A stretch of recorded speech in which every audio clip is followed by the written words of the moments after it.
Yo, whoa, what is going on? Twitch.tv/CDRIVE. It's your boy Dan, aka Job. Pretty guys, the best in Elestrals content in probably the entire world. Today, ladies and gentlemen, we are ripping packs. We are chasing the Stellars once again. We had a lucky day. The last time I ripped open packs. Boom, the two-piece. We got the double Stellar hype last time, and today I'm coming back with a vengeance, man. I want a serialized Frostfall Stellar, and I want another bear, actually. I really want another bear. I would take another bear today. So we're going to have some fun. I got a bunch of packs to open up. We're going to be ripping packs for the next couple hours, testing our luck, seeing what we're going to get here. It's going to be sick. It's going to be so sick. You guys ready? You guys ready for this? I'm so excited. I'm so excited. Do I still shiny hunt anymore? No. Nope, not shiny hunting. I stellar hunt, baby. I stellar hunt. Who's ready for some stellar hunting? I'm ready. All right. Let's flip over here. Boom, boom, boom. Look at that. This light is very obnoxious, but that's because I just was using it. Oh my god, I just shook the whole rig shook, dude. I didn't even realize that was a thing. It's like an earthquake out here.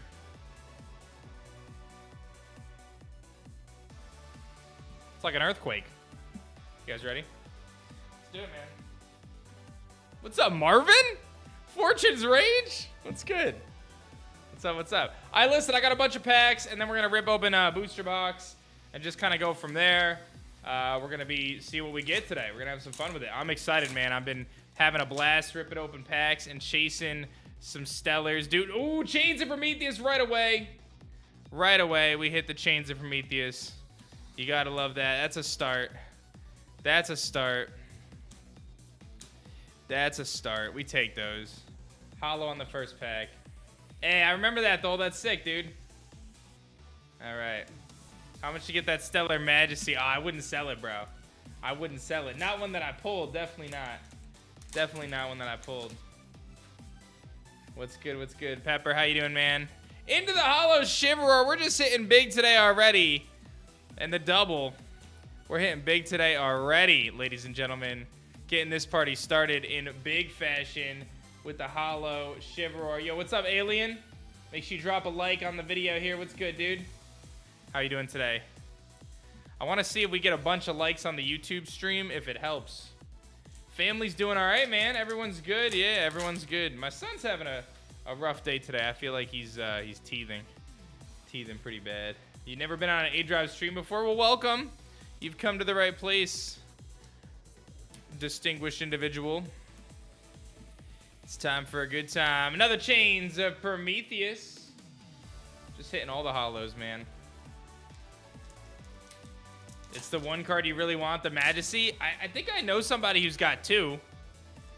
I don't know if they would trade one, though. I know they really like that card, so I don't know if they would trade it. Who? His name is Andrew. He goes by The Collector in the Elestrals Discord server. I'm pretty sure he has two of them. Ooh, Wasp Ivy.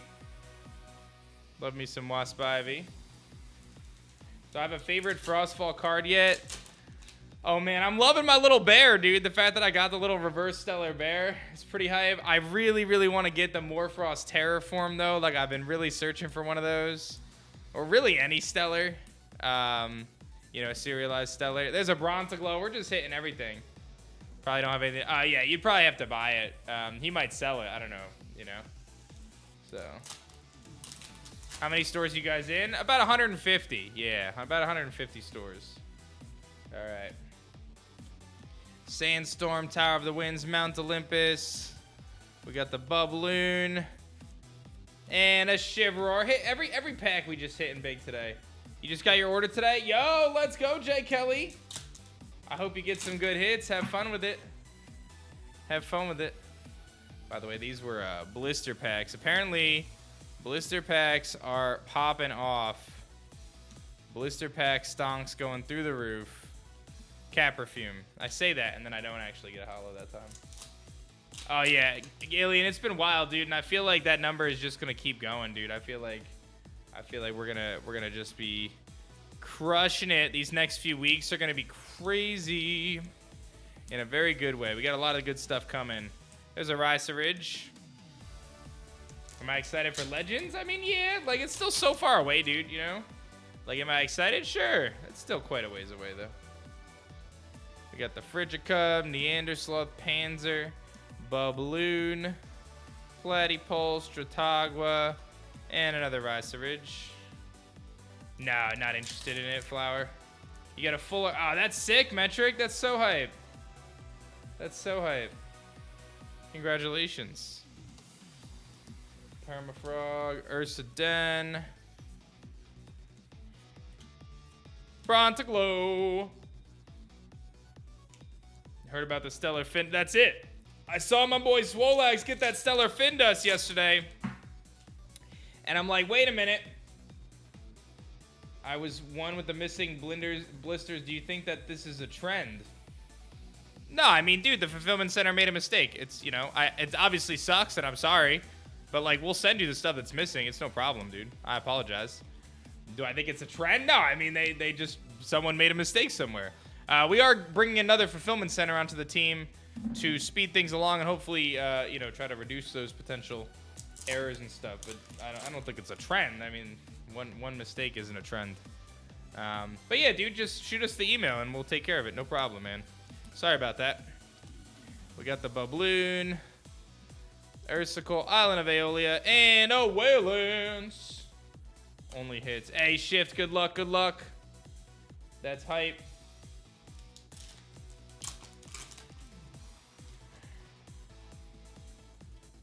You're over 400 resets for a starter. Good luck, man. I remember doing that hunt a long time ago. I did a lot of resets for mine.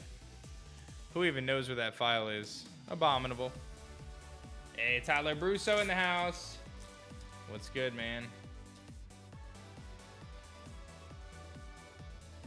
Sandstorm.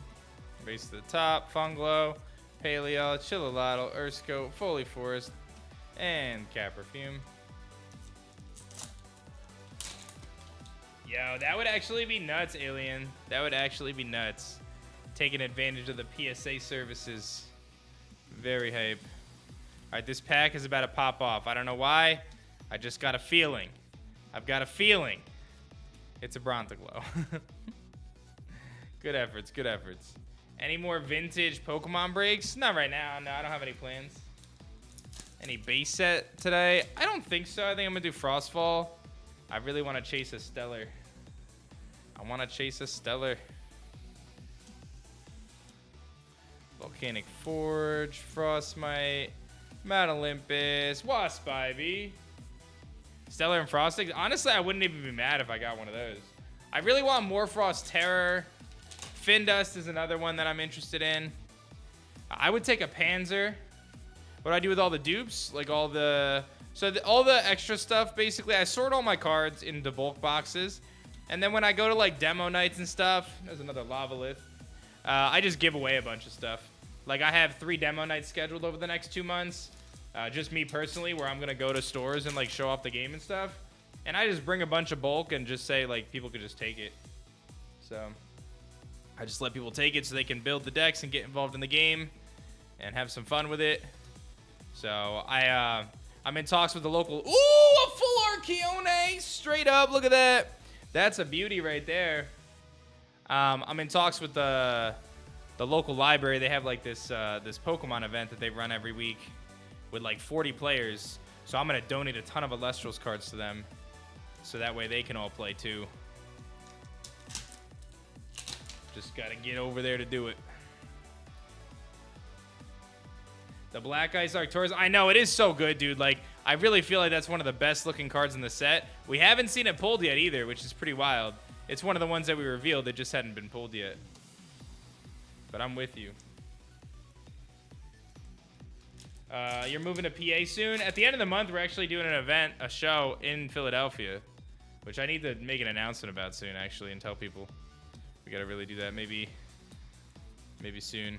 We got to get that announcement. I think we're doing an announcement early next week anyway. Oh! Stellar Emperor number 7 out of 10.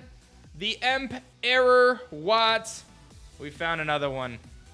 So for those who don't know, this was unfortunately misprinted. We did address this in Discord.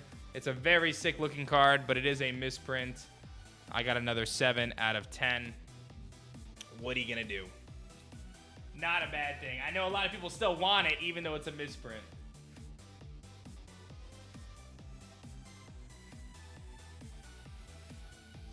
So we'll add that to our cards.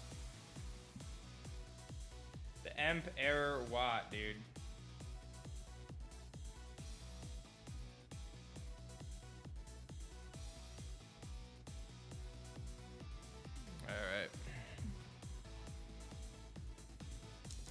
What's up, Tyler? Oh, I just sent it to you too.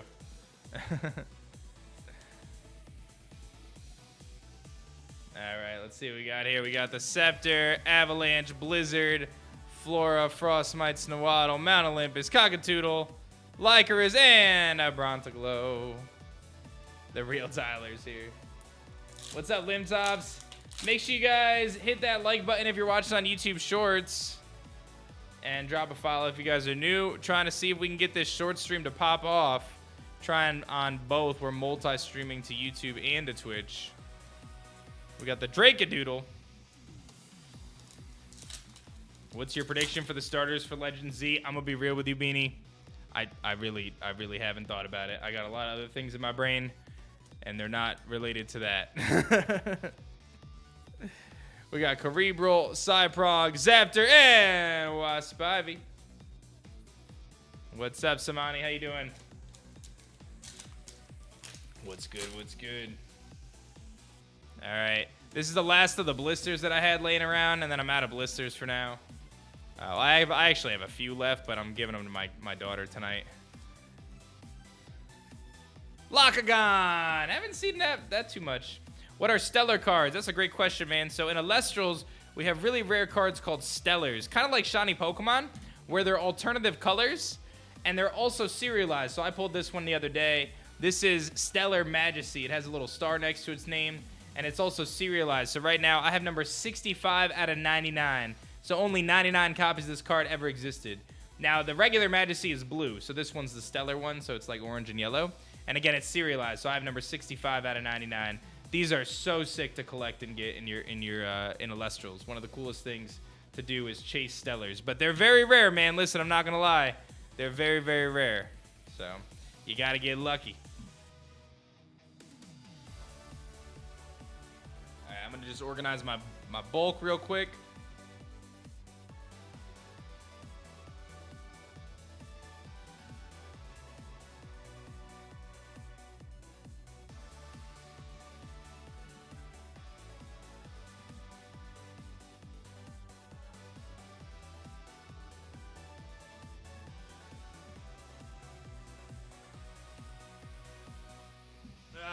Time for us to rip open a booster box. Only ever pulled one. Hey, what's up, Powder? Dude, we gotta get you doing some more rips, man. I know our boy Steve ordered Elestrals. I don't know, I think I told you that, but he did order Elestrals, so he should have a bunch of stuff coming in. If it's not already there, I gotta check. All right, that's not a stellar, by the way. That's okay. All right, let's rip some packs, dude. Frostfall game time. Let's do it. We're just ripping packs all day. All day. Oh, I messed up. Nemisail, Psyprong, Psynectar, and Morfrost. He told me they're setting up. Hey, I love it. Let me know when that happens. I'd be happy to help. I'd be happy to help. Psynectar, Chillalotl, Sandstorm, and Riceridge. You've never heard of Elestrals until now? Well, you came at the right time, man. Listen, so first of all, I'm the creator of Elestrals. This is my game. I've been designing this game for the last couple years. We had one of the biggest Kickstarters ever, and we're currently rolling out to stores across the US. We're in about 150 stores, but you're still here very early. We're just getting started, man. If you want to check out the game, one of the best things we have going on right now is our new starter decks. Frostfall, this just came out. Our new starter decks, they come with a 60-card deck and 3 packs of cards, dude. 3 sealed packs of cards, only 25 bucks for a starter deck. This is a good deal. It comes with the custom D20 die as well. and a full, beautiful how to play guide as well to learn the game. So it comes with one of these beautiful D20s. And again, that's only 25 bucks to get started with a starter deck. You got to do it. Shop Elestrals.com. Check it out. If anyone's looking to pick up a starter deck today, that's the way to go. Those starter decks are sick, dude. The fact that we have the packs in the starter decks, such a win. I love it. Any advice for someone who wants to start a business like you? Yeah, I mean, just start it, dude. Do something that you're passionate about, you know?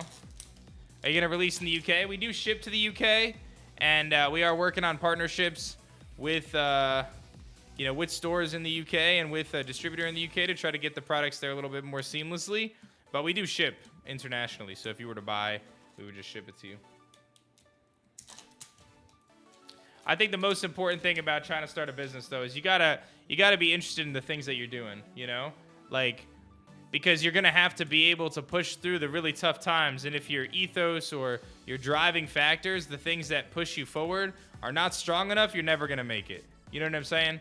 Like, I could already tell you just in the last few months, the challenges that I've faced in trying to build Elestrals have been, most people crumble. That's the reality of it. Most businesses and people crumble before they even give themselves a chance to succeed because of how hard it is. Being an entrepreneur is not easy. It is very hard. And if you're not, accustomed to that or aware of how hard it is, it's very easy to want to quit or give up early. That's why it's so important that whatever you're doing, you care. Sheesh. The full art Keone, baby. You gotta love what you do. You have to. You have to. You have to have a founding mission, and you have to relentlessly pursue that until you have no options to pursue it further, I mean, that's really what it comes down to. So, I mean, I believe so much in what I'm doing with Elestrals that there's no possible way in my mind that we will lose or we will fail. There's no possible way in my mind because I believe so much in the mission and what I'm creating and my team and the community, What made you decide to put 3 different box toppers in Daybreak and Onward? Was there any specific reason? It really just comes down to variation, right? When we look at, the experience of opening a game like Elestrals, I like to use the word experience a lot because that's what it really is. It should be an experience. When someone opens up Elestrals, I want them to enjoy it. And one of the ways that we can improve upon that is by adding more diversity into the game in a way that onboards players with a positive experience. So what's up, Target? Thanks for 68. So my mindset was, when you open up a booster box, you get this really awesome box topper. But how cool would it be if there was more options for that box topper? That immediately makes opening more than one box a more fun experience for people who do that. Like for someone like me, I open a lot of boxes. Some people might open, 1, 2, 3 boxes, whatever. But you're increasing the variability of those boxes and what people are experiencing. And I think in doing so, you make a better experience for people. Not only that, but the box toppers, their primary purpose is to provide a really awesome entry to that experience. You open up the box, the first card you see is this really awesome full art card like Cryo Scorch, and that's really sick. This is what you start with, is this beautiful, beautiful card. Having 3 options, all 3 of which are, kind of the mascots of the set, I think is going to be an even better experience for people. Will there ever be a 9th element? I mean, I can't speak, that far in the future, but I have 0 intentions of adding a 9th element right now or anytime soon. I don't feel the game needs it. I never at any point considered there to be a 9th element. The objective is to create the game with 8 elements, and that is likely not to change. I don't think so, Justin. That's awesome, Jester.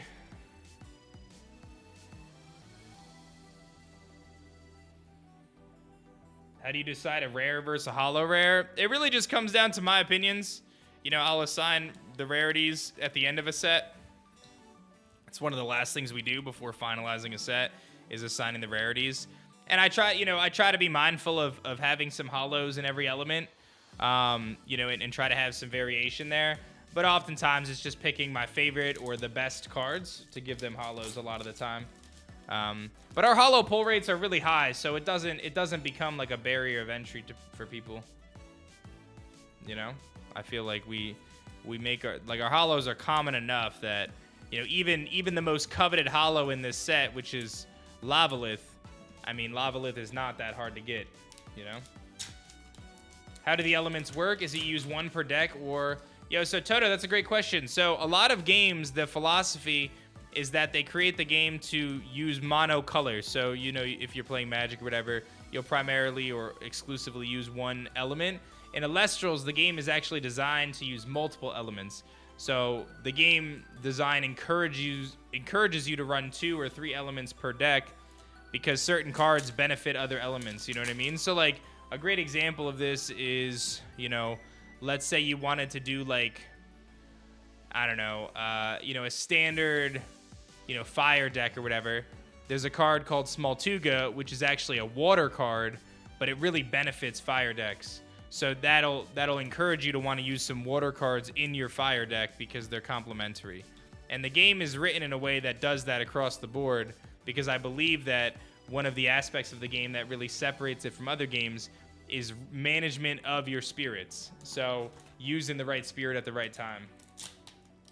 Magic, you can use multiple colors per deck. Yeah, I wasn't saying you can't. I'm just saying Elestrals, like, specifically designs the cards to cross elements. So that way, you know, like that example I gave, a really important fire support card is actually a water card, right? Exaltair was a holo, Exalt Flare is not. Yeah, it really just comes down to, you know. What is the outlook? Look for the rest of the year. Are we still on schedule for Daybreak? I would say that right now the schedule is slightly pushed, very slightly pushed. And the reason for that is because we are now, like, confirming that we're baking in some extra pre-release windows for the stores. So I think what that looks like is Daybreak is most likely to, you know, release sometime around mid-end August, maybe early September. And I think set 4, you know, we're probably looking, you know, at the very, very end of the year, or maybe even pushing to January. You know, we're kind of just finalizing what all that looks like right now. But as I have more updates, I'll continue to tell you guys. But any delays that we're facing at this point are going to be pretty minor. You know, like, everything is already moving forward. And again, the delays would just be us accounting, you know, for the stores having early access.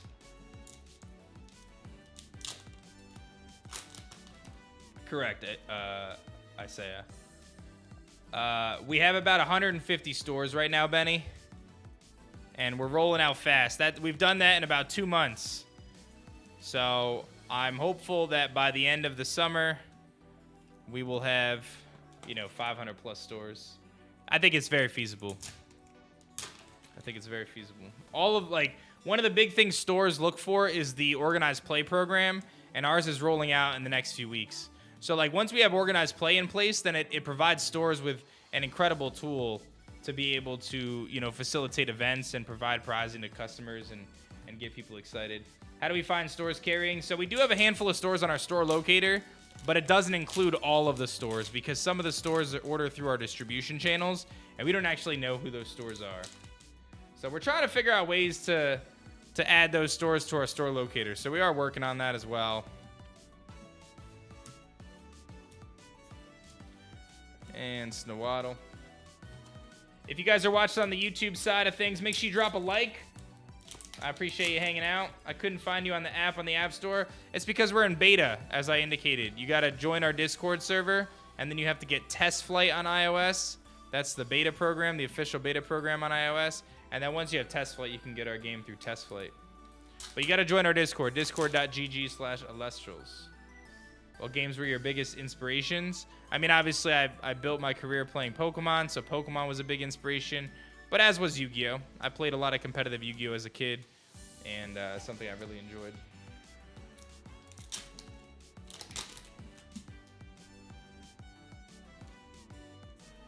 Arcturus.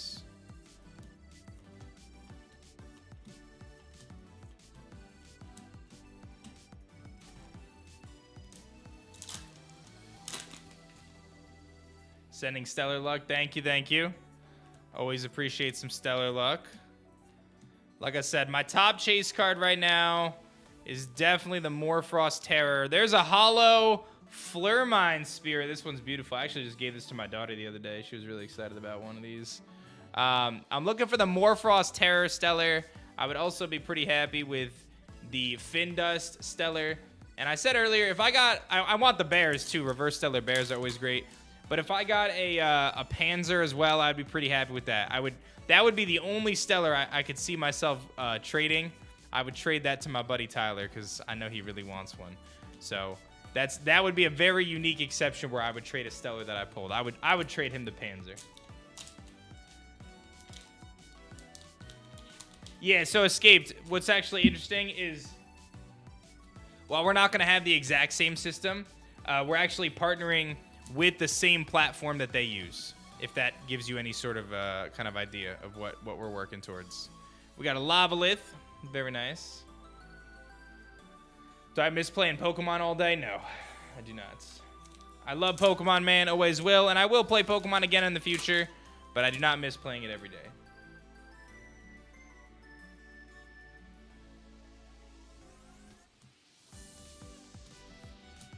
Dratagua, Race to the Top, Tower of the Wind, Sandstorm, Wasp Ivy. You were hoping... Yeah, River. Good stuff. Oh, Rocco, you're not even ready, dude. Our art gets so much better, man. Like, when you guys see set 3, you're going to be like, no shot. They really stepped up the art game. Something serious. It gets so much better. And then set 4 is even better than that. And set 5 is just a totally different planet. I do want to do more of that, Caitlin. Yes, more gameplay stuff. I streamed some webcam stuff the other night, which was really fun. I definitely want to do some more app stuff. Right now, I'm kind of in an opening mood. I've been having a lot of fun ripping packs, trying to chase my Stellars and stuff. And then we got Shattered Stars coming. Some of you might have gotten your shipping, your tracking for Shattered Stars. Yeah, Panzer does have a Stellar. It is so good, too. Like, it's such a good Stellar. It is such a good one. Chains of Prometheus. It was just on Twitch, yeah. It was Tuesday night stream, Caitlin, on Twitch. That was my last stream, I think.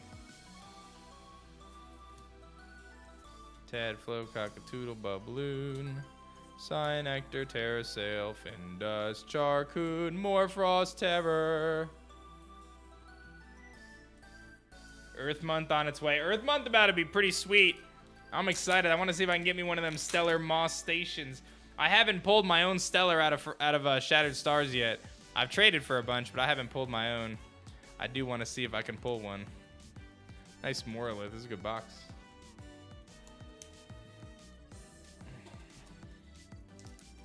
Webcam Weeklies. Yeah, Webcam Weeklies, guys. Who's excited for the next Webcam Weekly? And don't forget, you guys can pick up a starter deck. Ooh, we got all 3 lids. We got the Vertilith. Do you even live, bro? Do you even live, bro? We got all of them. I love it. Whatchamacallit? Don't forget, you guys can pick up a starter deck today. They come with 3 packs as well, so great deal for someone getting into the game for the first time. Is anyone watching not picked up any cards from Elestrals yet? Is there anything that's hanging you up? You're on the fence? I can answer any questions you might have about the game and get you interested. How come you open packs? Couldn't you just print the best cards? Of course I could. Yeah, I mean, I could just send a message to the factory and tell them to send me all the best cards, man. But that's no fun, right? You got to realize I built Elestrals because I wanted to do the things that I felt the other card games were lacking, right? I wanted to make the perfect game, not only for myself, but for the people that are in the community, and make a game that's actually, you know, player first. And, you know, I like opening packs just like everybody else, man. It's one of my favorite things to do is rip open packs and chase rare cards. So here I am doing it, you know?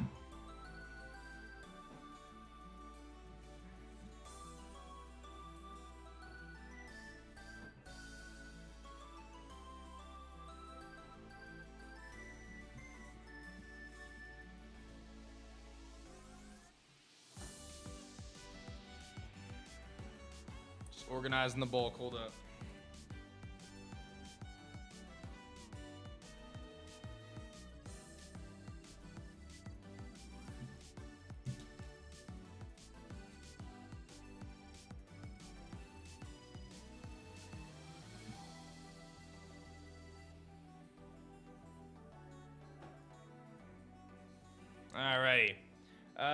What kind of chase do you see in other games?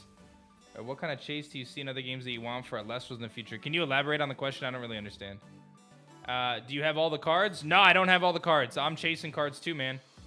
I'd rip if I was you too, but I wouldn't be able to resist asking the factory to print me an uncut sheet of each set. Oh, I mean, I do get an uncut sheet of the sets. Not the Stellars. We don't make uncut sheets of the Stellars, only in prototype.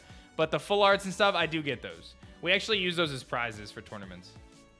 So, any secret update about the limited edition Pandora's box? That's coming in about a week and a half. Something like that. Let me grab another box.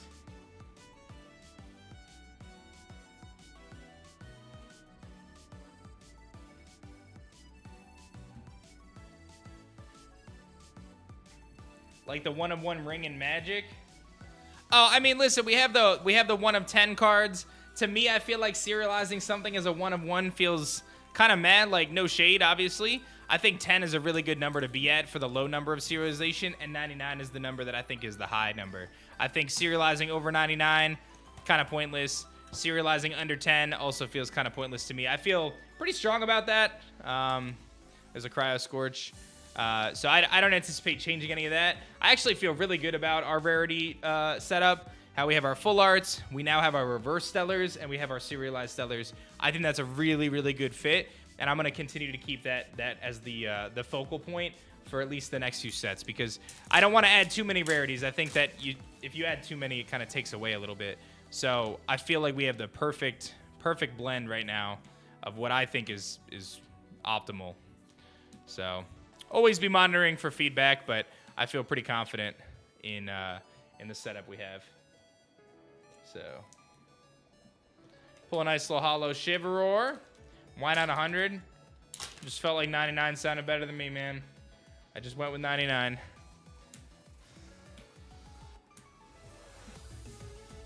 Liked how it sounded. Wasp Ivy. One of my favorite cards, by the way. What is the hardest part of designing this? I can't imagine. Balancing is difficult. I would say balancing is not as hard as you would think, because we do a lot of testing, and I do testing too, right? So like I have a way that I want the game to play, and we have a lot of great testers that help us test the game, and we just take in feedback and just play a lot of games and, you know, tweak cards as we go. Over the course of a set development, we probably make 200, 300 tweaks, right? And that could be the difference of adjusting a stat by 1 point, or changing an effect to do something totally different, or just rewriting a card entirely. Like, those things happen all the time. So over the course of a few months, we what's up, Ren?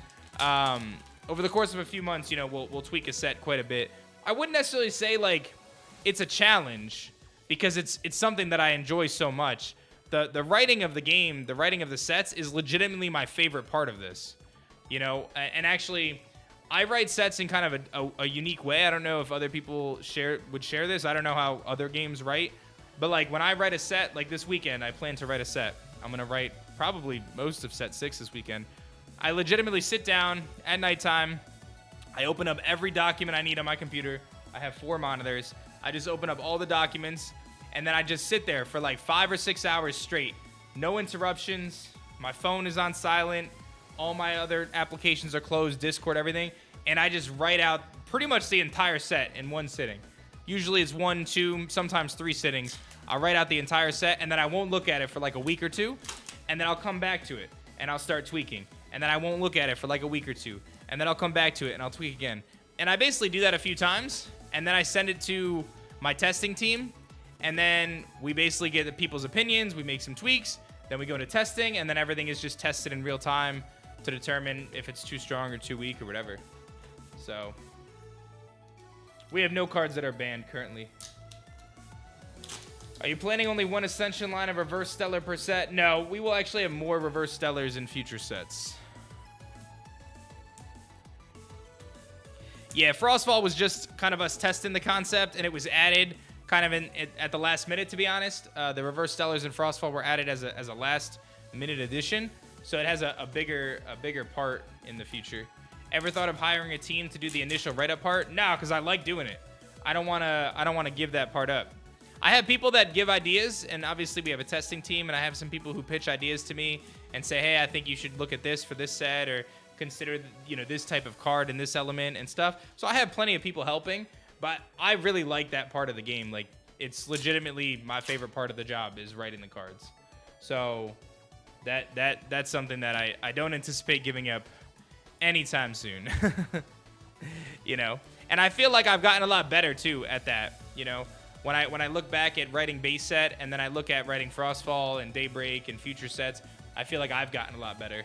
So if that's your favorite, what's the least? I think dealing with the issues that are out of my control, Rin. There's a lot of challenges in this business that I can do everything perfectly right and mistakes can still happen. And it's challenging because at the end of the day, I have to take responsibility and accountability for those mistakes regardless, because at the end of the day, it's my business. I have to be the one to figure it out. So I think that those are the things that I dislike the most, is when we run into a challenge, I had zero control over that challenge, and I still have to solve the problem. And oftentimes solving that problem not only takes a lot of time, but it can also take a lot of money to do. Just this past couple weeks, to give you guys an example, you know, we recognize that our fulfillment team, which does a great job, but they're not able to keep up with our demand right now. We just have too many orders happening at one time for our fulfillment team to be able to keep up. And again, that's no knock on them. It's just we're getting bigger. This is a good thing to have. So like, that's a problem that's really out of my control in some ways, but in other ways it's in my control. So we decided that we were going to, you know, ship a bunch of product across the country to another fulfillment center so we can have 2 fulfillment centers now. So like, I did what I could to solve the problem, but that cost me money. Like, this is thousands of dollars for me to fix this problem so we get our stuff to people faster. Maybe not the best example of something out of my control, because that was kind of in my control to, you know what I mean? Like, I can't control how fast these people are fulfilling, but I can control what we do to make sure we're more proactive about it. So, yes, Rocco.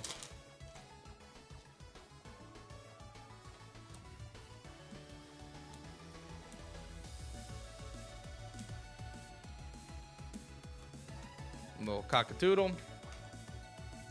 What's up, Bat Dog? How's it going?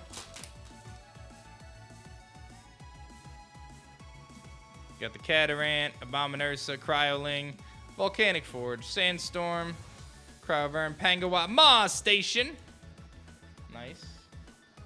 What are you most excited about for the future of Elestrals? Getting to meet people in person and playing games with people in person. That is what I'm most excited for.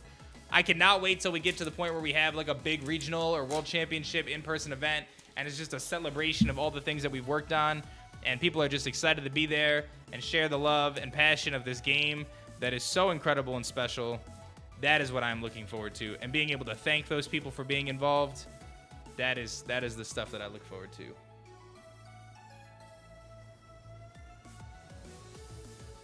I do not shiny hunt currently, no. What is there to shiny hunt? I got them all, basically, man. We are actually doing a convention at the end of the month called Too Many Games in Philadelphia. We're going to have an official announcement for that soon, but I'm going to be doing an autograph signing, a panel, like I'm personally doing a panel, and Elestrals is going to have a booth for the whole event. And I will be there for the whole event at the booth. The only time I won't be at the booth is during my autograph signing and my panel. So I'm doing a presentation, an hour-long presentation on basically my career. That's what I'm doing it on. I'm writing a presentation that's going to talk about, you know, kind of the process of you know, coming up in the content creation world, building my channel, and then basically saying, you know what, I'm going to start all over with Elestrals, and kind of doing this huge career pivot to creating my own monster game and chasing the dream of doing that, which is, you know, obviously a significant undertaking and a lot of risk and a lot of challenges and things like that. And I think that that's going to make for a really fun presentation and Q&A session. Maybe I can shed some light and help some other content creators out in their journeys, you know. And then I'm doing a little autograph signing. At this event, a lot of the quote-unquote celebrities charge for their autograph signings. I am not charging for my autograph signing. No shade on anybody else, but you shouldn't have to pay for my autograph. So if you happen to come to this event and you want to meet or whatever, you can come to my autograph signing. Admittedly, I traded an autograph signing in exchange so we can have our booth. I appreciate that, Rin.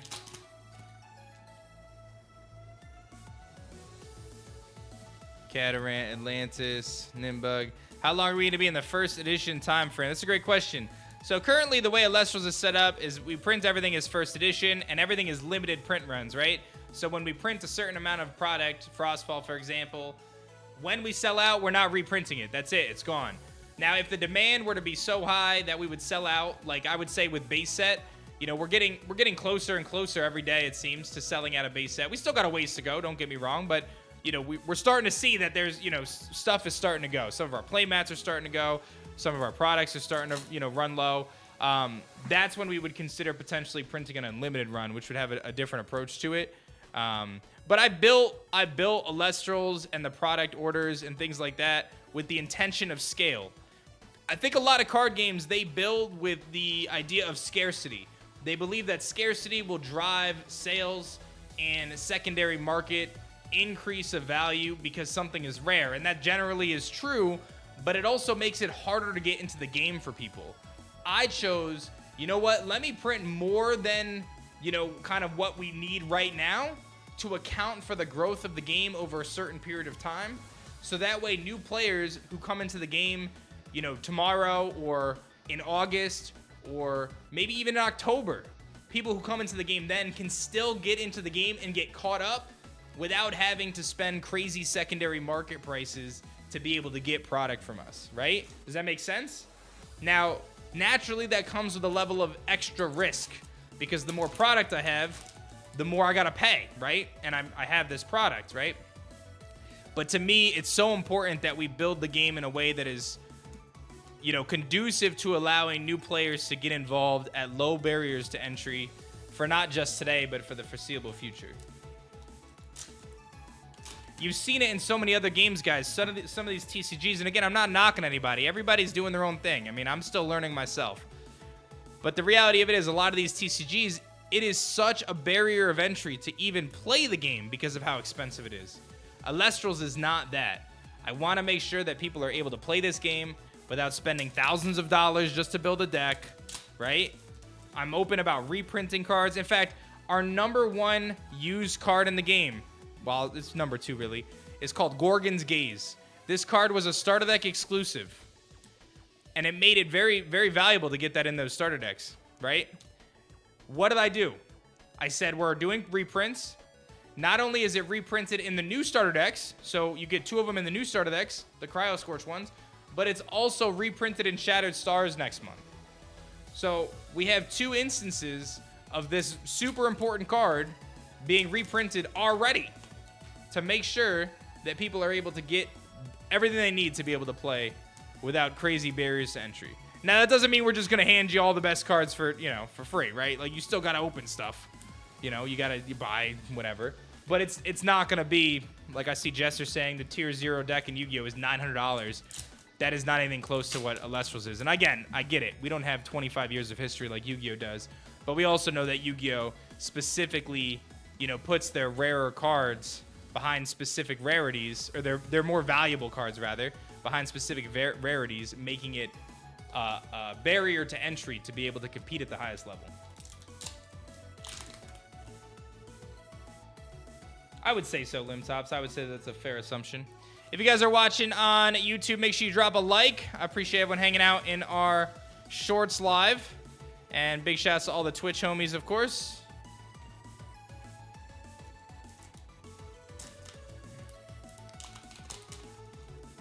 My problem with TCGs is spending more money will always make you a better deck. If someone spends $100 versus $1,000 in Elestrals, does the person with less money even stand a chance? 100%. In fact, I would argue that for probably, now again, I try to stay a step away from the secondary market because again, I'm the one making the game. But I would imagine that for $150, $100 to $150, you could make any of the top tier decks in Elestrals no problem at all. I would think that, and chat, you can feel free to agree or disagree. I would say that that's pretty accurate. For about $100, $150, you could buy singles or buy product to be able to build a top tier deck without, without too much of an issue. You can make top tier decks for like $50, says Wirtz, to give you an idea.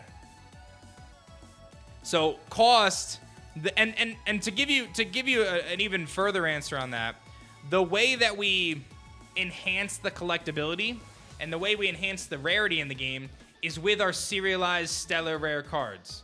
So these particular cards, they only have so many copies of them that exist. So they're very, very rare. But we print them as more common versions too, so the effects are not locked behind this incredibly rare card. For example, this is Stellar Equalinks number 25 out of 99. Only 99 copies of this card ever exist. This beautiful black Stellar Equalinks. Only 99 of them exist in the world. You can get this card in a bunch of starter decks, the non-stellar version. It's the exact same thing, same effects, same stats, everything's the same. It's just, it's not hollow and it's, not stellar. It's not serialized. It's a different color palette. So, again, we allow players to chase rare cards, full arts, alternative arts, hollow versions of stuff, and of course serialized stellar rare cards. So that way you have these big chase cards that are incredible to add to your collection. They look beautiful, and generally they're worth quite a bit on the secondary market. But it doesn't provide a wall or make a wall for people to be actually able to play. How will monetization be in the digital version? The plan for digital monetization when we eventually roll that out is purely cosmetic. Same philosophy.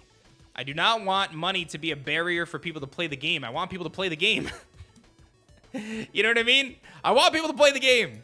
But there's no point in making the game if no one's played it. I want people to make the game. Obviously, we have to make money. There has to be money coming in so we can fund the game. But again, we keep our stuff very fair priced. We reprint stuff. We put the stuff in there at equal odds. I had someone ask earlier. This is like the top holo right now in Frostfall Lavalith. This is the same chance of pulling a Lavalith as any other holo. We don't make this card rarer because it's good. It's just a holo. You get 12 of them almost in every box, right? Like 12 holos. So you're going to probably get these things, I'm not making that card rarer just because it's good, I think that these factors are going to be huge for Elestrals as we get bigger, because I know you guys care about it, and I think as more people realize how we're building this game and the focal points of the game and how it is so community first, I feel like people are gonna gravitate towards it, and they're gonna see how awesome this is, and because people are gonna eventually listen, because it happened to me. I know I'm not crazy. It happened to me with Yu-Gi-Oh! I got so burnt out of the game because I couldn't keep up financially. When they're dropping 5 sets a year, and each set is creeping over the next one, or the new rare card is out and it's really expensive, it's exhausting to try to keep up with that. It's exhausting, and it's expensive, and it's a very big challenge. And this isn't just on Yu-Gi-Oh! This is a lot of card games. Pokemon is the exception, I will say that. But it becomes impossible to keep up for the average person. So we release 3 sets a year instead of 5 or 6, right? And our sets are also smaller sets, so they're more concise. So the cards that you get, you can fill out your binder like pretty easily, man.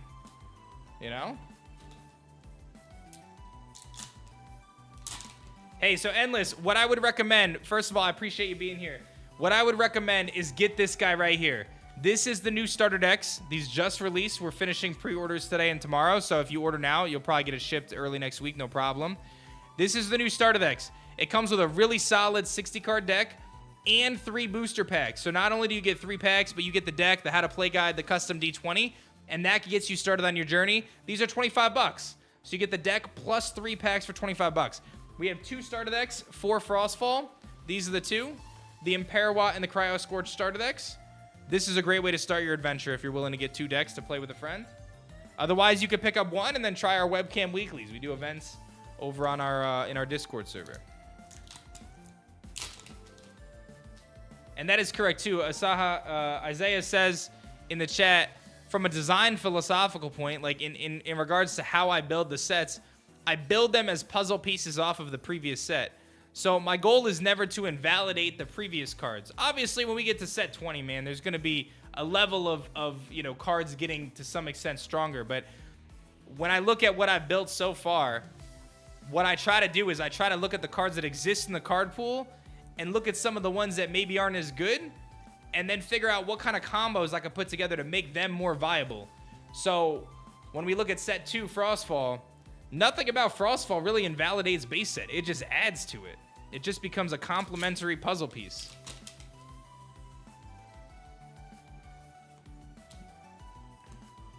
And that's the other thing too, right? Like, I think one of the things that really is going to set Elestrals apart over the next couple years is how involved I am and how involved our community is and how awesome our community is. Like, we have just the most welcoming community, I think, of all time. Like, people are so awesome in our community. People are always willing to help. Ooh, full art and Parawatt. Not the error. This is just a straight up full art and Parawatt. Look at that. So Gadabold has hope. Gadabold's getting a pretty sick card. I will tell you that. Gadabold is getting a pretty sick card in the future. Nice and Parawatt there. All right, let's wrap up this box, and then we're going to move to the next one. We're just going to keep ripping packs today. And a hollow Flurmine. I'd love to see that. Gadabold definitely has hope. Love these. Nice. Pretty good box. Again, we stack our boxes too. Flurmine, Full Art, Locagon, Mostation, Brontiglow, Waspivy, Brontiglow, Divine Blessing, Locagon, Shiveroar, Waylands, Lavalith, Waspivy, Shiveroar. That was a pretty good box, actually. Couple dupes, but nothing too crazy. Nice spread. Love to see it. Love to see it. What happened there? Oh, this, I didn't even... I opened a pack and then didn't actually look at it. Hold on. Watch this be a stellar. I never sorted this pack. What happened? I was just an Arcturus. All right.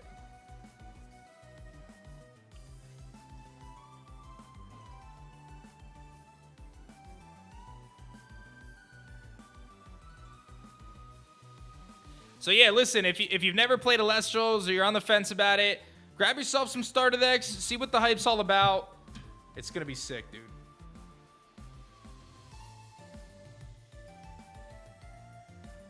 Or if you're not ready for that, just join our Discord server. See how great our community is.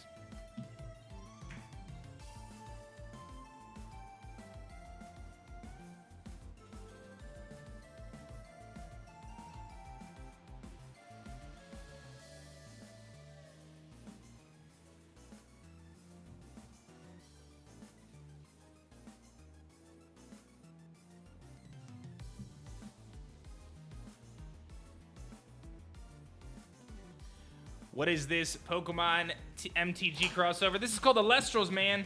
Elestrals is a brand new trading card game that launched on Kickstarter and set historic numbers. We are rolling out to stores right now in about 150 stores across the US, and our second set, Frostfall, just released.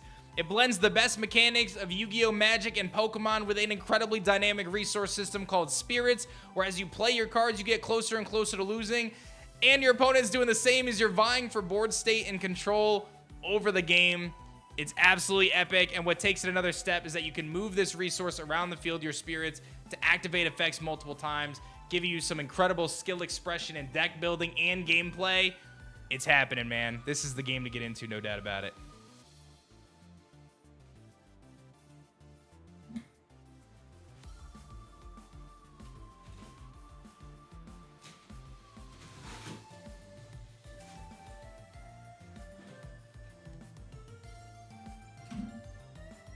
All right, cracked a fresh case. I really feel like Urskote is underrated, T-Kane. Underrated, bro.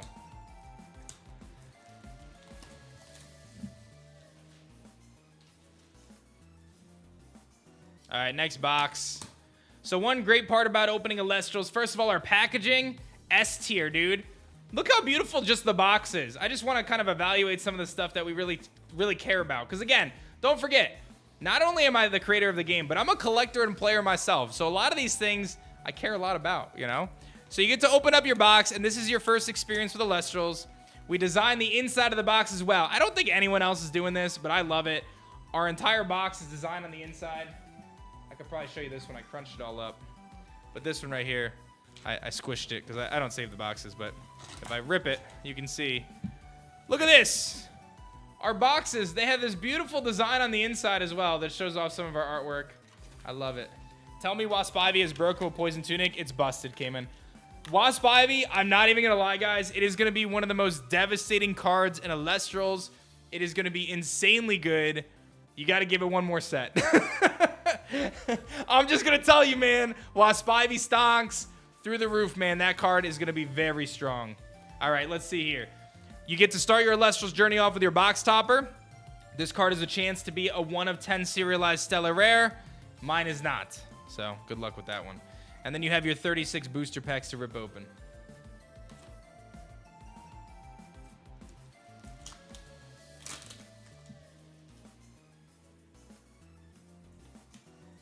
Paleo, Chillatl, Urskote, Charcoon, Scepter, Avalanche, Glaciersa, Vipyro.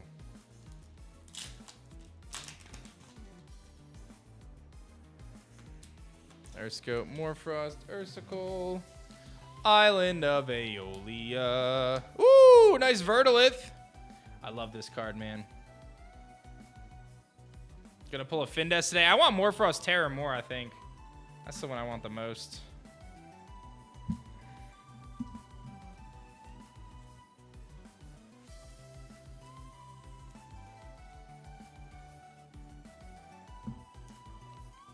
From a lore perspective, how large is Aephros? That's a great question. I would say, one, the first thing, and this is something that you'll notice in future cards, because I will tell you there's some cool Aephros cards coming in the future as well, that Elestrals can vary in size, right? Not all Elestrals of the same species are exactly the same size. I think that size variants are a really cool thing. I would say the standard Aephros, probably, you know, couple feet, you know, maybe 3-4 feet long for one of these bad boys. But they can be bigger. We actually do have like internal images of the sizes of different Elestrals and stuff. That's one of the things that we've been kind of working towards as we continue to work towards like development of a video game. Is like we have like, you know, a caster, you know, like a 5'10" caster or whatever, and then the Elestral next to them in the size chart. So that's something that we have done for a handful of Elestrals, most of them actually. But again, there's some variation. Life-size plushies, dude. I wish, man. Plushies they're awesome. One of my favorite things to do is make plushies. A life-size plushie, that would be very expensive. That would be very, very expensive. I'm not quite sure we could do that right now. Ma Station. As you can probably guess, a lot of the times with plushies, like a lot of manufacturing things, is the more you make of something, the less expensive it is per unit. So, I mean, if I was confident that I could sell, you know, 100 life-size plushies of something, then I would be willing to entertain that. But, you know, the cost on those would be a lot, right? Like we're talking, you know, we would have to charge like a couple $100 a plushie, and that's significant, right? At least at our size. I don't think we could do anything less than that to get to like that size of a plushie.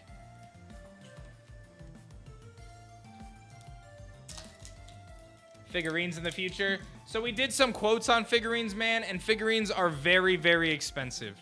The reality of it is, man, they are absurdly expensive. So to give you an idea, we did a quote for 3-inch, I think it was 3-inch figurines of each of the 8 spirits. And just to get samples was going to be $30,000 just to get samples of the figurines. Now, I know, you know, obviously you guys don't know all the financials of the business, but I don't have $30,000 to spend on figurines right now. There's other priorities. So as much as I would love to have figurines, probably not happening anytime soon. They are very expensive because the mold costs are very expensive. So the upfront cost is really high. Once you have the mold, it's not as expensive, right?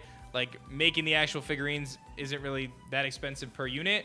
But unless we're making tens of thousands or hundreds of thousands of these things, that upfront cost still matters, right? So I just don't think we're at the size yet where we can do that. Hopefully one day, though.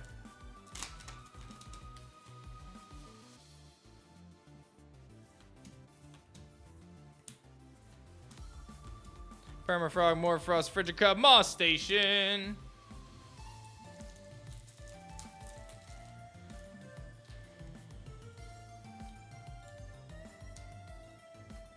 How do you come up with card names? I sit there and I think of card names.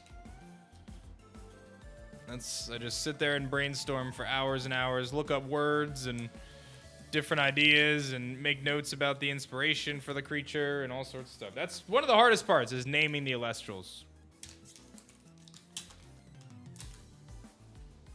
Like this guy, Caperfume. He was originally called Flaragal, and then he was called Caprasmog, and then we changed his name to Caperfume. This guy, Smokey. This used to be called Balmy, and it had a totally different design. We actually redesigned it like 3 times before we released it.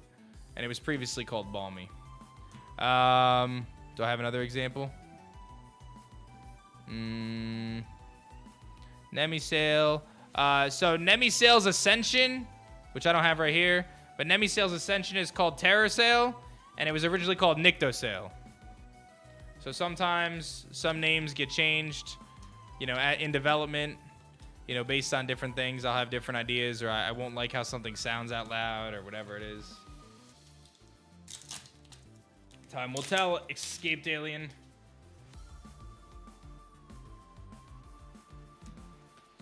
Funglo, Paleo, Chillalotl, Ambrosia, Stoke the Forge, Circle the Sky.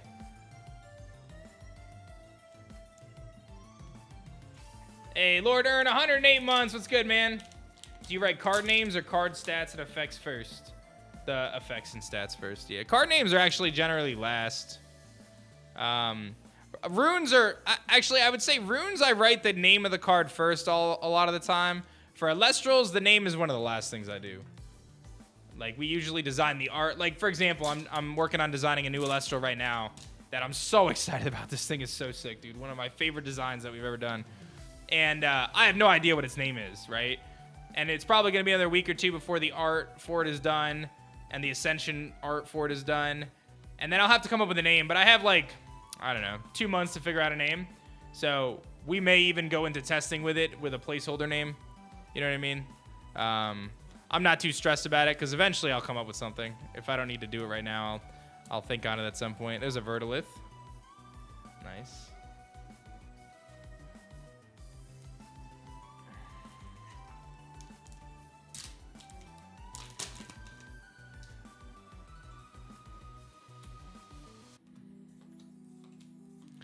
Blizzard, Ambrosia, Stoke the Forge, Poison Nectar.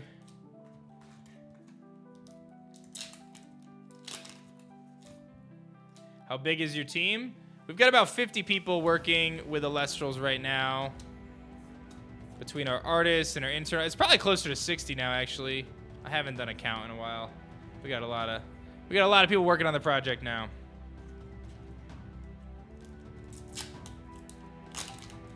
How do you think the community can best help with the future of Elestrals? That's a great question, man. I think legitimately the best thing the community can do, and the #1 thing that will help out in growing the future of this game, is by simply telling people you know about the game. There is nothing more valuable than word of mouth marketing. There is nothing stronger than that. If you have a cousin or a friend or a classmate or a brother or a sister, any of that, and you tell them about the game and you get people in your local area involved, Elestrals is going to blow up. Simple as that. We have enough proof of concept that people enjoy the game, people like collecting it, the gameplay is fun. We're seeing a lot of success in the stores we're at. The stores we have right now have been crushing it, which is amazing, right? And we're going to give them even more tools in the near future to crush it even further. So we've seen some really positive signs there, and I feel like we're just getting started. So it comes down to the more people can share the game and tell their friends about it and give that good word about how it's fun and engaging and low cost to get into, and, you know, it's a welcoming community, and, you know, the developer A-Drive listens to the community and is trying to put the game, you know, the community first in making the game and all these things, and you get your friend involved, and then they get their friend involved, and next thing you know, this is exponentially larger and in all stores across the country, and, you know, all that stuff. Like, it's not going to happen overnight. I'm okay with that. It doesn't have to happen overnight. But like I said, one person at a time, telling one friend at a time, doing a demo at your store, whatever it is, all that stuff, that is the absolute best way to help. Another way to do it is, you know, just engage with us on social media. Like our posts, comment, share, things like that. That also helps spread the word, right? What's up, Helen? How many different cards in base set, not including holo and alt art? I think it's something like about 90 unique cards off the top of my head. It's been a while since I looked at the number.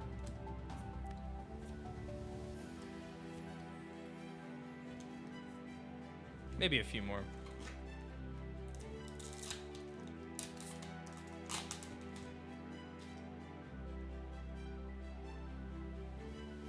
Right now, Lube, nothing, but always open to, you know, we're expanding pretty quick, so there may be opportunities in the future, but, ooh, that's a good one, man. I love this holo. This one's so good, dude. Holo Leviathan. This is such a beautiful card. Escaped. I mean, hashtag Elestrals is always good. I think anytime you can, you know, put the name of the card and stuff in the post, that's always good too, because then if someone searches for that card down the road, they, you know, like if you share you know, you pulled a Stellar Findust, like say that it's a Stellar Findust, right? Because then when someone goes and searches for that later, they'll find your post and stuff. That's always good, right?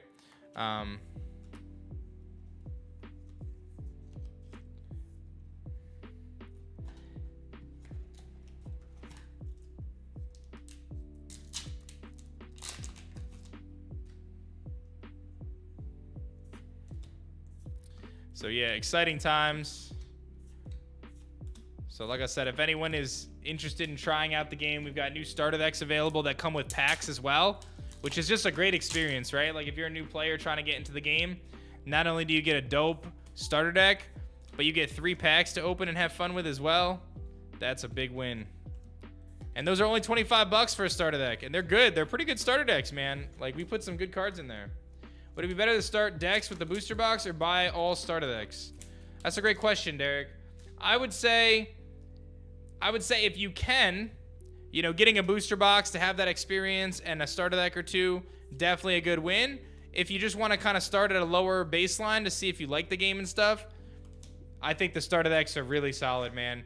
Again, we have 2 new starter decks, Imperawa and Cryo Scorch starter decks, and they come with a beautiful 60-card deck and 3 packs. So you do get some packs to open as well, and reports are that those packs they're pretty stacked.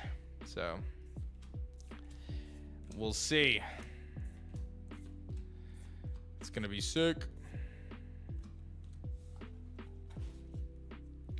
Yeah, River had some crazy pack luck today in their starter decks. You like collecting? Would be nice to give a new game a try. I totally respect that, man. Listen, you have come to the right place. You have my word that this game, I'm going to do everything I can to make this the best TCG of all time, man. For real. So, good time to get involved. If you want to learn more, feel free to join our Discord server, discord.gg/Elestrals. Don't take it from me. Ask our community. I'm sure they'll give you their honest feedback on what they think about the game. What's up, Runes? When you do more than 1 box topper for Daybreak, will one be harder to pull than the other? No, I don't believe in that, Galaxy. When we do specific rarity tiers, we do equal distribution. So like when we have, like, for example, we have 3 box toppers, it's going to be the same amount of box toppers. So the odds of getting any one of them is 33%. Just like with the holos, right? I think we have 16 holos in Frostfall, if I'm not mistaken, 15 or 16 holos. They're equal distribution. So no one holo is rarer than the other. The exception to that is the full arts and the spirits, but, you know, we communicate those are 1 in 36 roughly, so.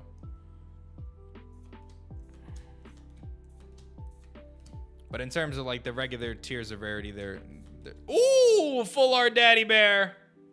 The Glaciersa. I love this card. What a sick card. Are you thinking about doing multiple box toppers? It's already confirmed. I've already announced it via streams by talking and leaking stuff. For Daybreak, our next set, there's going to be 3 box toppers instead of 1.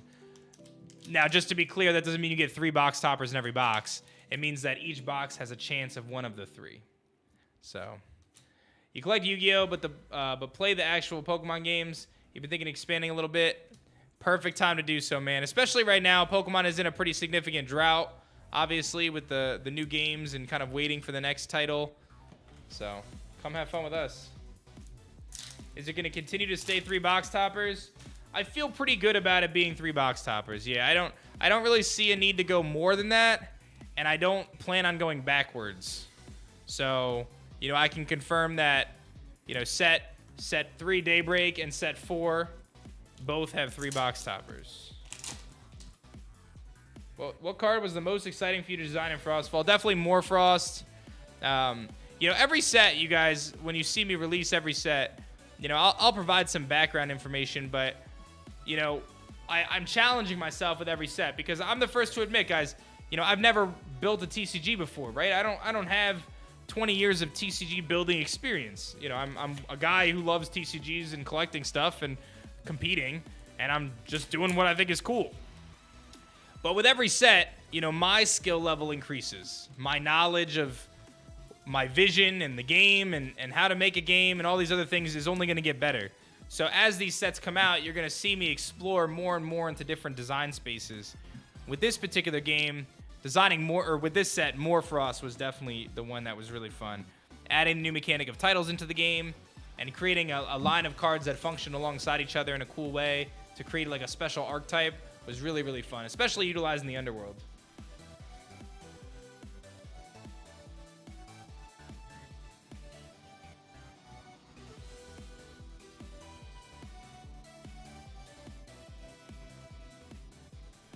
Yeah, Reverse Stellars are in Daybreak, yes.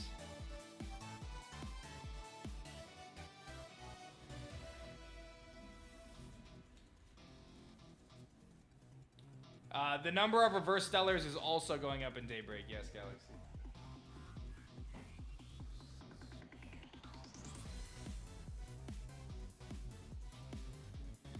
Can you explain titles? Yeah, sure.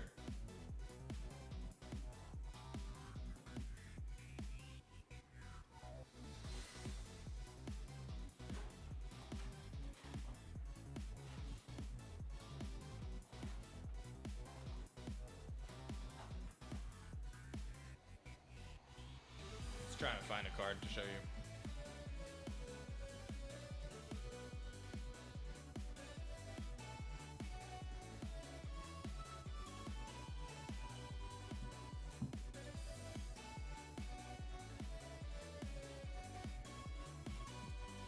Okay.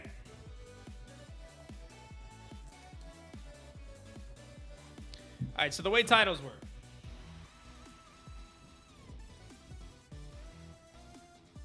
So this card is called Ambrosia, right? Ignore the stellar, the fact that it's stellar. This is called Ambrosia. When you play it, you heal 3 spirits. That's what it does.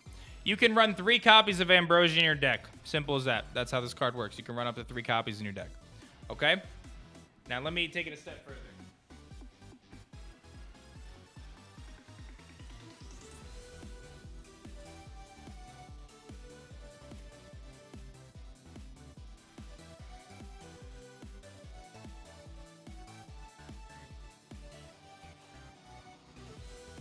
This card is called Drataya. This says that when you play Ambrosia, you get to draw 2 cards. So this card Drataya, every time I play Ambrosia, I get to draw 2 cards. It's great. But I can only run 3 Ambrosias. So in Elestrals, we added something called titles. This card is still called Ambrosia, but it has a title called Cornucopia. That allows this to be considered a distinct card from regular Ambrosia, which means that I can run 3 Ambrosias, and I can run 3 Ambrosia Cornucopias, and they can run simultaneously in the same deck. Not only that, but Drataya is looking for me to play the card Ambrosia, and now I have 2 different kinds of Ambrosia that I can play with Drataya. So we have 2 different variants in how we can build this game out, and this is what I plan to explore in future sets. Not only do we have the ability to create title cards like this, where it's the same name card, so it can call back to other effects like Drataya, but I can also release a new Ambrosia card that has no title, that would compete for the 3 slots in a deck with this Ambrosia. Does that make sense?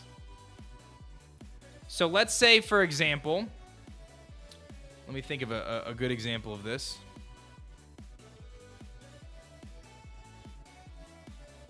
Ignector is a great example, okay? I have a card called Ignector, right? Ignector, when it's cast out, you can cast out 2 additional Ignector.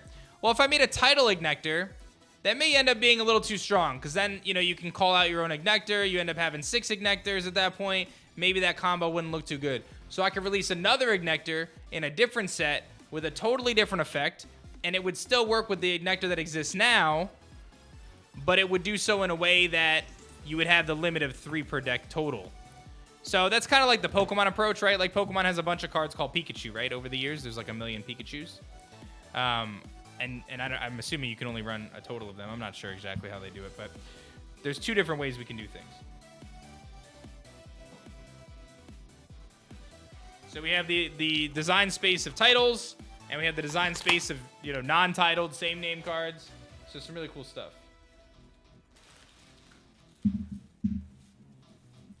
Just got your Frostfall cards. You pulled the reverse stellar. Let's go. What'd you pull? Which one? That's hype, dude.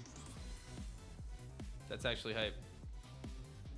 How can we get more of the game to the West Coast? We're actually rolling out to a bunch of stores on the West Coast, man. We're working on it.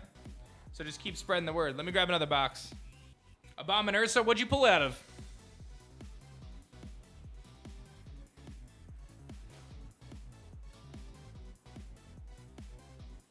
Nice. Zatumi, congratulations, man.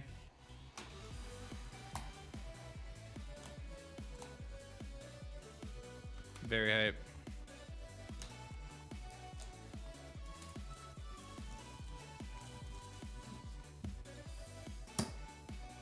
All right, another box, another opportunity for a stellar. Boom. No. Who's excited to rip some packs this weekend? Any of you guys have your Frostfall stuff coming?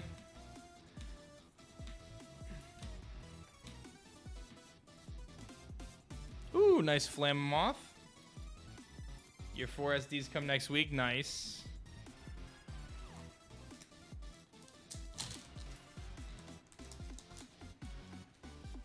Hunting for orange dragons. Let's go, dude. That is such a sick card, that the Cryoling, man. I'm actually going to get some more SDs myself because I really want to try to get one of those. I might get a bunch of Cryoling SDs and see if I could pull one. Because that's such a sick card. Definitely one I want in my collection.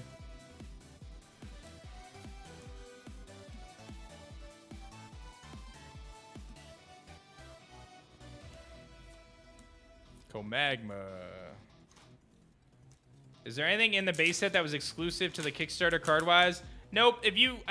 There were certain like arts and rarities and stuff, but in terms of functional cards, if you get involved now, you can get caught up functional card-wise, no problem. The cards that we sell in first edition are the same functional cards. So like I just showed off that Drataya.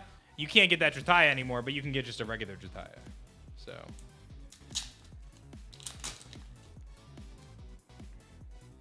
You pulled the Stellar Penguin, Neil? Nice. Make sure you register it to collect. That's hype.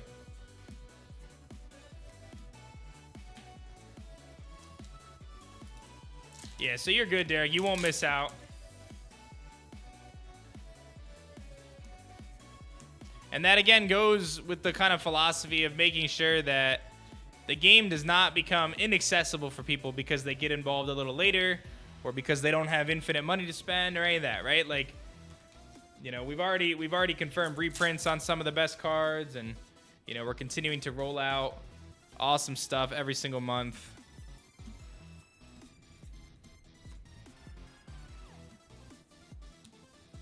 Divine Blessing.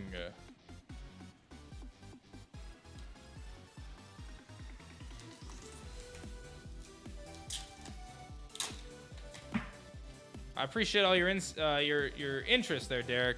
If you got any more questions, man, don't hesitate to ask. Excited to have you joining in the fun with us. Chains of Prometheus.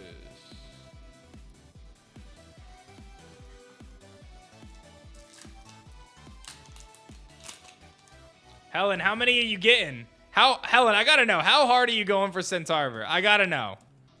Like, real talk, how hard are you going? Because I feel like that's your top chase card, isn't it? 10 bundles. All right, all right. I mean, I believe in your luck. And you would trade your Sonic Core for it, I assume? I feel like that's a trade a lot of people would make, so. You got 20 bundles. All right. Double dens. Without hesitation. I'm so excited. Yeah, I feel like that's a trade that a lot of people would probably make. So I do think that if you were to try to make that trade, then you'd be in good shape.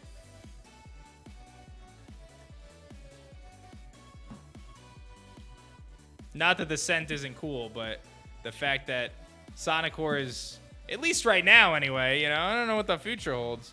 At least right now, the Sonicore is the better competitive card.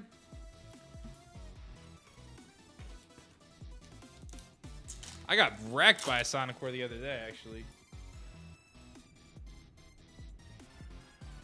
Are you planning on doing any major advertising campaigns to spread the word about the game? Actually, it's great that you asked that. Yes.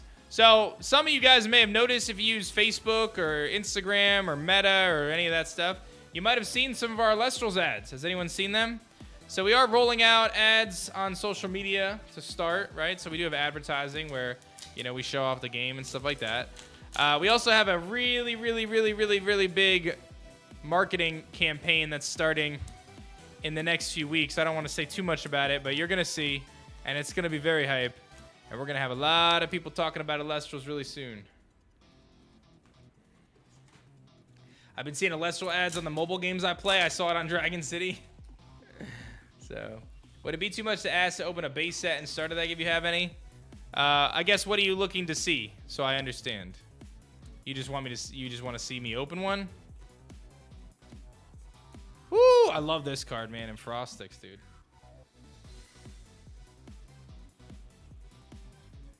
Are you down to do a podcast for my Spotify series sometime? I mean, if you want to send me an email with some information about your podcast, how many monthly listeners you have and stuff, I'm down to discuss. But, you know, being completely honest, I would be looking for a certain, you know, viewership or amount of reach for it to be, you know, kind of worth volunteering my time right now, just given how busy I am. I'll be real. I did a podcast not that long ago with somebody, and they never posted it, and I'm a little bummed about it. I don't know why. It was really good. I feel like it was really good. But, like, I don't want to, you know, I don't want to do that. I don't, you know, because if I'm going to sit down for an hour or 2 hours to do a podcast with somebody, you know, my time, I don't have much of it, and I can't get more of it. So, you know, it's the most valuable thing in my life. My time and my family.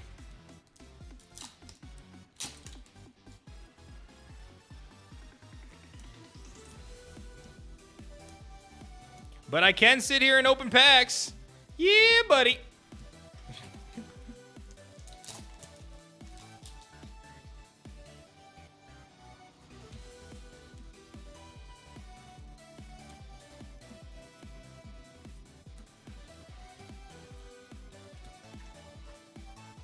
No, Piggy.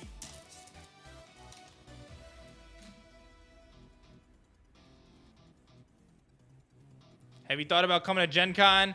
Yeah, obviously we had Gen Con on our radar. We're not going to have like a booth or anything. You know, we may end up going just casually as visitors just to scout it out. Next year is really when we're going to kind of hit the events a little harder. This year it's more about, you know, kind of getting our feet settled under us. Looking to see what to expect from both. I want to snag all the starter decks and open the booster boxes. Oh, for sure. So yeah, I'll give you a little preview then. Give me a second. Nice more for us there. So to give you a recap on some of the products, like I said, I've already opened these ones, but these are the starter decks for Frostfall. They come with 3 booster packs. Obviously, you get the 60-card deck, you get the custom D20, all that good stuff. When you open up a starter deck for base set, they're a little different packaging. They don't come with any packs. You know, they're a couple bucks less as well. And this one was already open, by the way. It comes with the same thing. You get a custom D20 with the emblem on it. So this is the wind icon, which is hype. And it also comes with a beautiful deck. This is normally wrapped. Like I said, I already opened this one. You got the how to play guide here.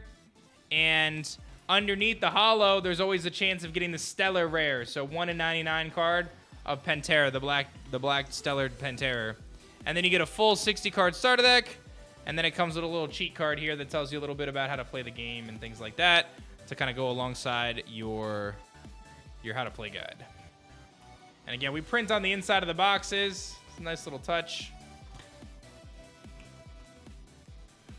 Does that help, Derek, or were you looking to see something else?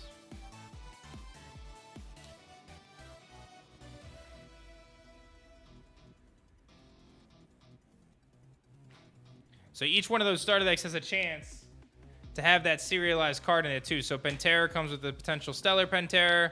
Each of them come with the Stellar version of the face of it, which is very hype, by the way. I pulled out of a Stellar, out of a Majesty deck the other day, I pulled this guy. I opened up a starter deck, and under the holo was Stellar Majesty, number 65 out of 99, and I was pumped. I was pumped. What's up, Unstable Cyan? How you doing? I do remember you. What's going on?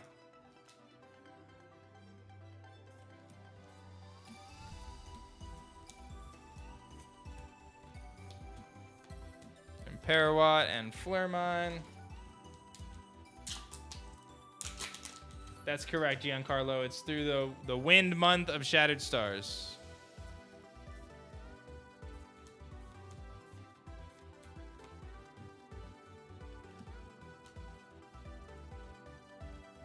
What do I do with my bulk? So I have bulk boxes. You probably see them behind me down here.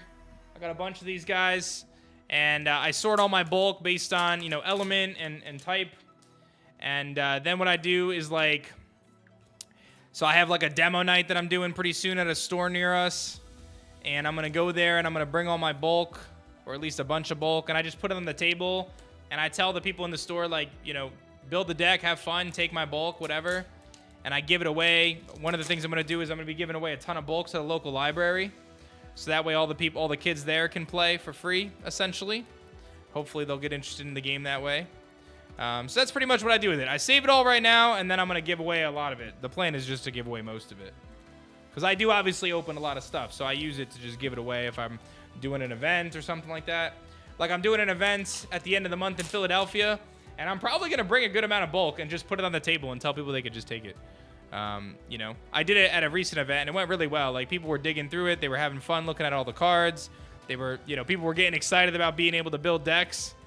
You basically have, tons of cards at your disposal to just build with, so it ends up being kind of a fun experience. Hey, what's up, Sign? I'm doing great, man. I'm doing great.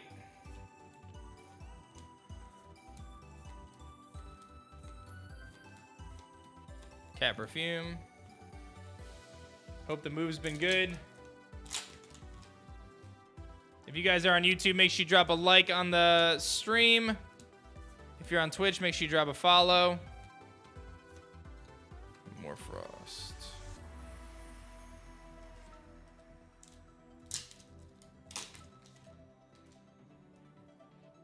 What time is it? 3 o'clock?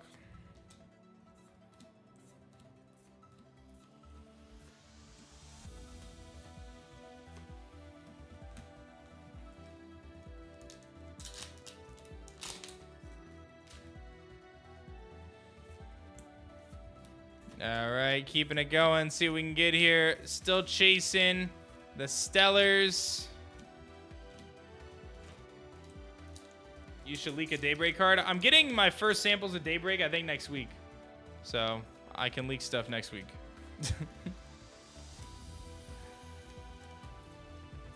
Woo! Daddy Bear's back. Got the full art Glaciersa. Nice.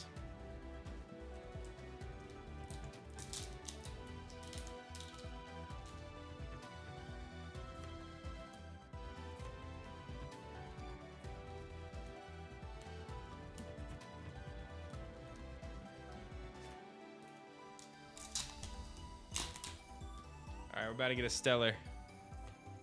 Dracadoodle, not a Stellar. I'm a believer though, man.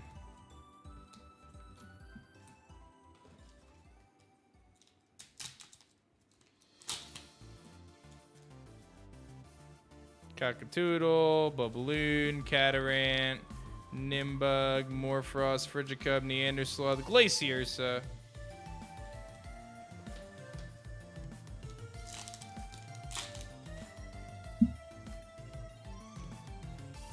Rise, Island, Mountains, Tadflow, Catarant, Atlantis, Hollow Lycaris. Beautiful Spirit.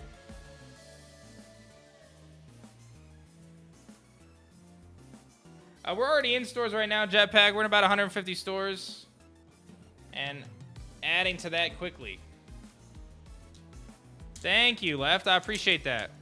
If anyone's interested in getting involved in Elestrals, if you have any questions for me, let me know. Now is a great time to get involved with the game. We just released our second set. And you can get it on our store, get it shipped to you. No problemo.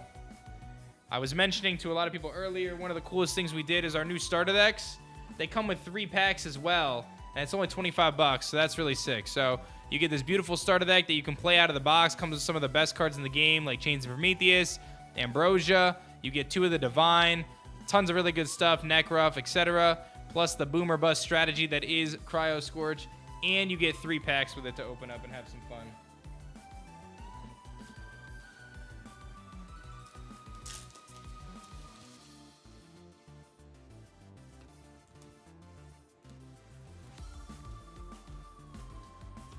Cyanectar, Morphrost, Ursicle, and Island of Aeolia. And that wraps up this box.